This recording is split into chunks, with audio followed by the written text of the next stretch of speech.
Hi friends, welcome to స్వామి రచ్చ YouTube and Facebook channel. నిన్న జరిగిన బిగ్ బాస్ ఎపిసోడ్లో మాత్రం నాగార్జున గారు అయితే ఎంట్రీ మామూలుగా లేదు.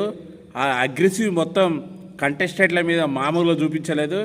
మెయిన్గా చూసుకుంటే అభయ్ నవీన్ ఆయన మాట్లాడిన వాక్యాలు, మాట్లాడిన తీరు, ఆయన మీదనైతే చాలా అగ్రెసివ్ అయిపోయాడు. ఎంత కోపంతో ఉన్నా అంటే, నువ్వు అసలు మనిషివేనా, మనిషి పుట్టుకనే పుట్టినవా, ఒక సైకో కానివి అని డైరెక్ట్ ముఖం మీద తిట్టేసిండు. ఎందుకు ఆ తిట్టడానికి రీజన్ ఏంది అంటే, అభయ్ నవీన్ టాస్కులు ఆడుకుంటా బిగ్ బాస్నే తిట్టిండు, బిగ్ బాస్ మేనేజ్మెంట్ను, బిగ్ బాస్ను తిట్టిండు. అందుకు నాగార్జున గారు నిన్న జరిగిన ఎపిసోడ్లో చాలా కోపం మీద ఉన్నాడు. అసలు ఏమని తిట్టిండు అంటే, అసలు బిగ్ బాస్కు సైకో తెలివి ఉందా, మైండ్ ఉందా? బిగ్ బాస్ తన పిల్లలతో కొట్లాట అయినప్పుడు, రొల్లి అయినప్పుడు ఆ కోపంతో సైకో టాస్కులు పెడుతున్నాడు, గేములు పెడుతున్నాడు. ఏమన్నా ఉంటే నా ఫేస్ వేసి నా వీడియో పెట్టు, అసలు బిగ్ బాస్ వేస్ట్ అన్న పాయింట్ ఆఫ్లో ఆయన మాట్లాడిండు. అసలు అభయ్ నవీన్ మాట్లాడిందంతా చాలా రాంగు. ఎందుకంటే ఒక వ్యవస్థను కించపరిచినట్టు అవుతుంది.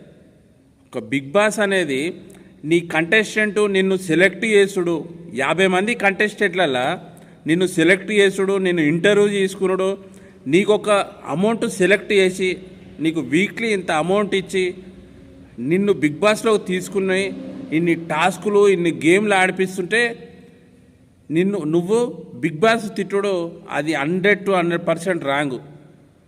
అది చేసినందుకు నాగార్జున గారు అయితే చాలా కోపంగా ఉంది.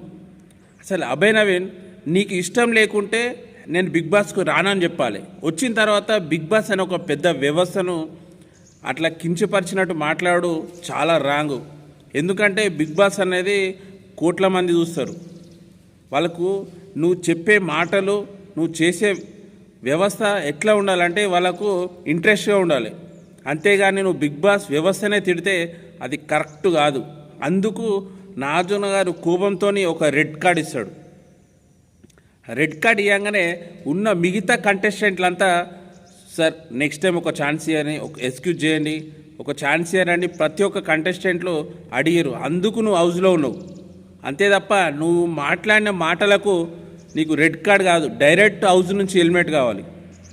అయినా ఈ వారం నువ్వు డేంజర్ జోన్లో ఉన్నావు, ఎలిమినేషన్లో ఉన్నావు. కానీ నువ్వు డేంజర్ జోన్లో ఉన్నావు, నువ్వు నామినేషన్లో ఉన్నావు, పోయి నువ్వు సెల్ఫ్ నామినేషన్ చేసుకున్నావు ఓవర్ కాన్ఫిడెన్స్తో.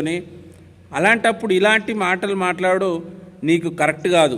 ఎందుకంటే నీకు ఇంకా ఫ్యూచర్ ఉంది. బిగ్ బాస్ పోయి వచ్చిన వాళ్ళకు మంచి ఒక చిన్న రెస్పెక్ట్ ఉంటుంది.